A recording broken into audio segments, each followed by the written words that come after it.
Hi guys, it's Nicole, and today I am sharing my take on sketch number 4 for the 6x6 sketches for one-page layouts. I have mentioned in previous videos that I am choosing to not go with any of the modifications shared by Allison as part of the PDFs. I am making sure that I'm not cruising the gallery until after I complete my personal page, and that is just something that I have learned over the years and over various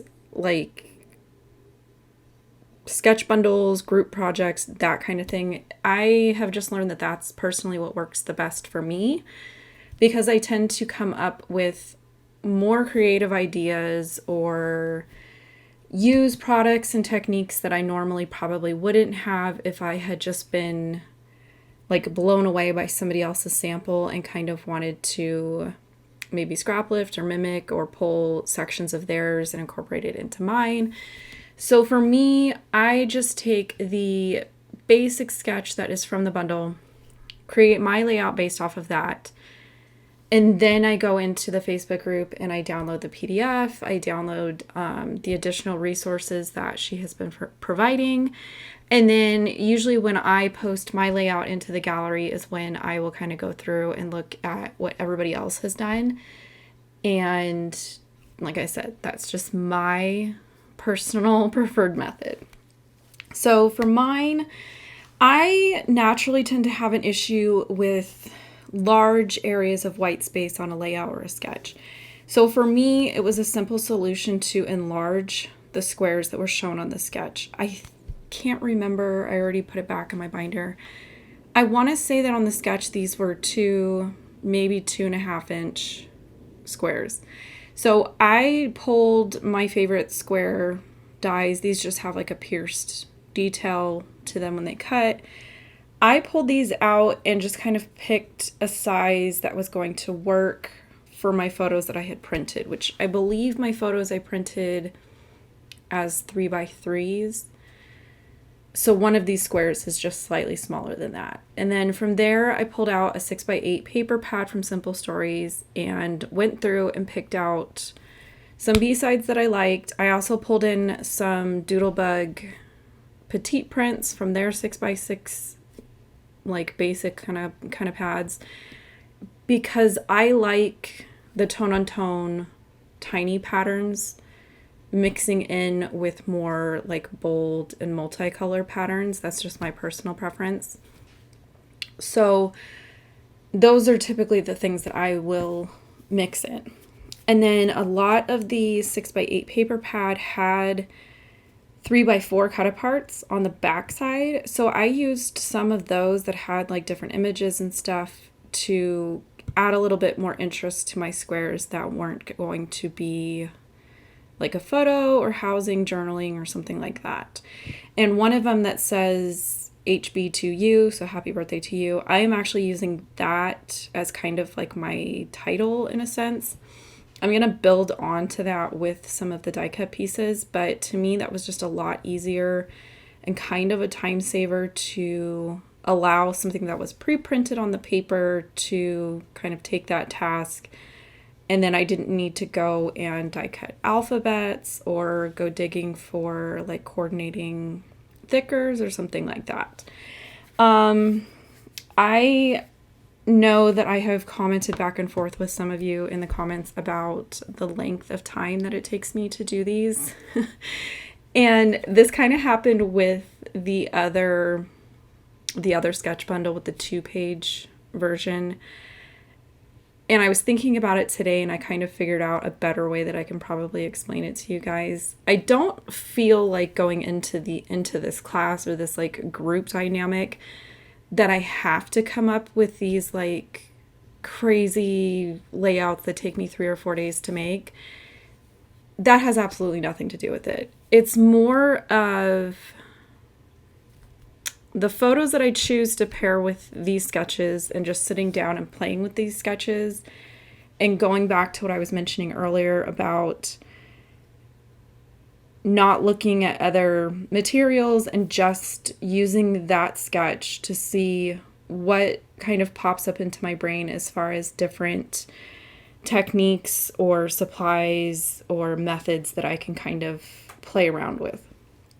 So for me, something like a sketch bundle is going to be more of a creative process for me, whereas something like month in review is going to be more of a document process for me. Month in review for me is more about getting those specific photos and those details sort of documented, done, and moved on. And because those have so many photos and so much information, and they're kind of telling a more timeline-based story, those tend to go quicker because I'm using less product. I'm not playing with the product. I'm not using different techniques. Whereas something like this, where I'm starting with a sketch and I'm asking myself, what else can I do? Or what is something that I can bring into this that maybe I wouldn't normally stop and take the time to do? And that's kind of why these layouts tend to become 3, 4, sometimes 5-day long excursions that I go on. Because again, like I said, this is more of a creative process for me. This is when I would take the time to slow down and maybe use more embellishments than I normally would. Incorporate like foam tape when I'm not using foam adhesive on other layouts. I'm going to look at things like manual die cutting or digital die cutting, which is going to come into sketch number 5. Those things that normally I would talk myself out of because they take longer, and sometimes I just don't have the time or the patience to do it, especially if I'm doing something that I would consider a document process versus like a creative process. So taking longer on something like this allows me to go more in depth with my supplies, different techniques that maybe I don't think about all the time. So something like stitching. Up to this point, I have managed to stitch on all 5 of my layouts. And I do know that that is something that Allison is pretty big into. And I think that that's why all of her sketches include some kind of stitching indication, which you, of course, could omit that and just do something like inking your edges, taking a marker and doing more of like the doodle, like draw in some lines. You can kind of interpret that in many different ways. With something like these 20 sketches, something inside of me, something in the back of my brain that's like, you know, the crazy one, says, see if you can stitch on all of these. And so far I have. Sketch number 5, which I don't know if I'm going to be able to edit it today, but it'll go up eventually. I actually hesitated on stitching on it just because I couldn't figure out mentally what it was going to look like.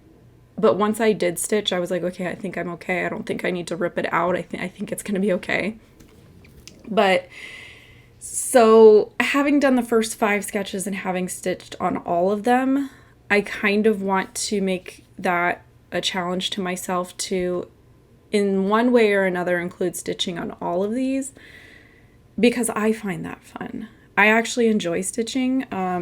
Kind of why I haven't had a chance to come up here and edit videos is because I've been hiding downstairs stitching on a cross stitch project instead, because I find it relaxing. And I'm kind of the closer a deadline gets, the more I procrastinate. So my deadlines are quickly approaching, and thus I'm up here trying to take care of things. So having said all that, let's catch up to where I'm at with my layout. I die cut all my photos, my pattern papers with those squares, and it took me a little bit of time to adhere all of this stuff to the layout.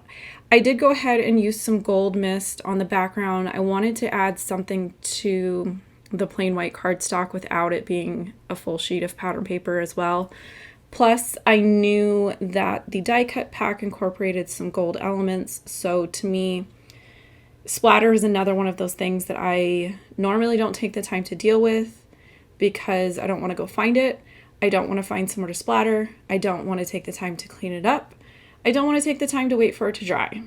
So splatter kind of comes into this type of, like I said before, a more creative layout versus a documenting type layout.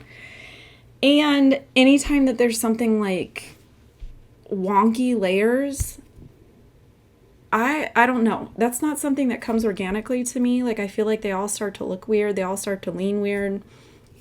But I went with it.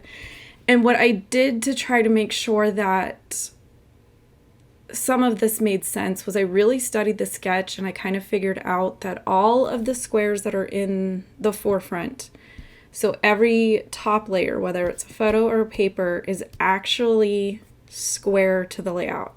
So when I attached them, I tried to ignore the second layer that was crooked and wonky and use my T-square to make sure that the top layer was actually in line with the photo above it, below it, to the side of it, that type of thing. And with the one in the center, I actually measured my paper and got it as close to the center as I possibly could, and then just lined everything else off of that. It's not perfect, but what is nice about having the wonky layers is your brain looks at those ones on the front and assumes that they're all lined up and straight, and it's fine. Even having die cut things out with squares, I still can't get them to line up straight most of the time.